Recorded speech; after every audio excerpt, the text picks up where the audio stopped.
The Biden-Harris electric vehicle push may just push people out of their jobs. No doubt. The America First Policy Institute estimates a ban on gas-powered vehicles could eliminate nearly 200,000 jobs across the country, with 37,000 job cuts in Michigan alone, which is a must-win state for Vice President Kamala Harris.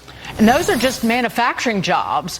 One of our next guests is warning this could impact millions of jobs. Look at that, 2.1 million jobs lost. Joining us now, junkscience.com founder and former Trump EPA transition team member, Steve Milloy, along with Auto Workers for Trump 2024 founder Brian Pannebacker. Great to see both you gentlemen.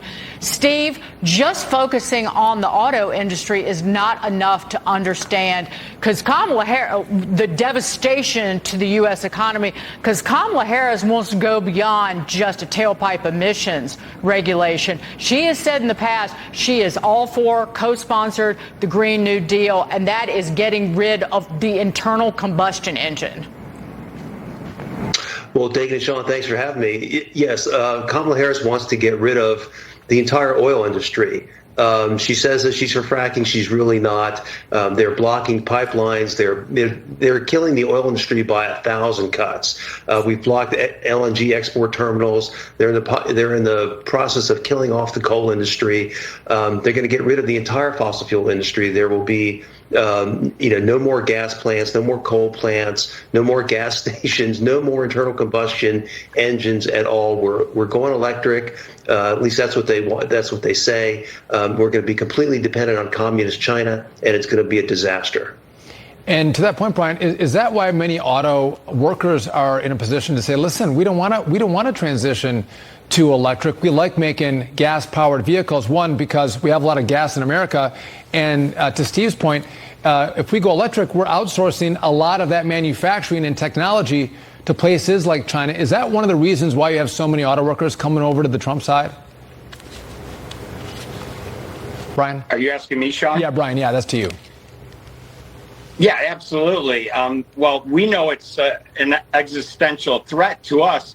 So it's, you saw the vote a couple of days ago by the Teamsters union members, and they voted 60% in favor of Donald Trump. And then Sean O'Brien, in a total act of cowardice, still wouldn't endorse. He went back on his word because at the Republican National Convention, he said he was going to let his membership decide. Well, they decided. 60% voted for Donald Trump. Then he came up with an excuse and said they couldn't get firm commitments from the candidates, so they weren't going to endorse. It's just an act of cowardice by him. Now, in the UAW, Sean Fain came right out of the gate, endorsed Biden, and then endorsed Kamala Harris without a second thought, even though over 60% of his membership is going to vote for Donald Trump. And I know that for a fact because I've been doing plant rallies outside different auto plants every single week, Chrysler, Ford, and GM, and we're talking to the membership as they come out. There are thousands of auto workers that are going to lose their jobs if the government continues to push these regulations that'll force them into building electric vehicles. It is a travesty, Steve, what these policies, just in the last 3.5 years, have done and will do just to the auto industry. That the Wall Street Journal put it the best, and I will just repeat what they wrote just about the electric vehicle transition. Has the government ever subsidized a product that loses this much money? And ultimately, it's going to lead, Ford's going to lose $5 billion this year on electric vehicles. It loses $44,000 on every EV it sells. Ultimately, the American taxpayers, in order to save these companies, will have to bail them out again. Ford will get a bailout, which it didn't last time. Well, Dagen, I think that who's going to bail out the auto companies is going to be China.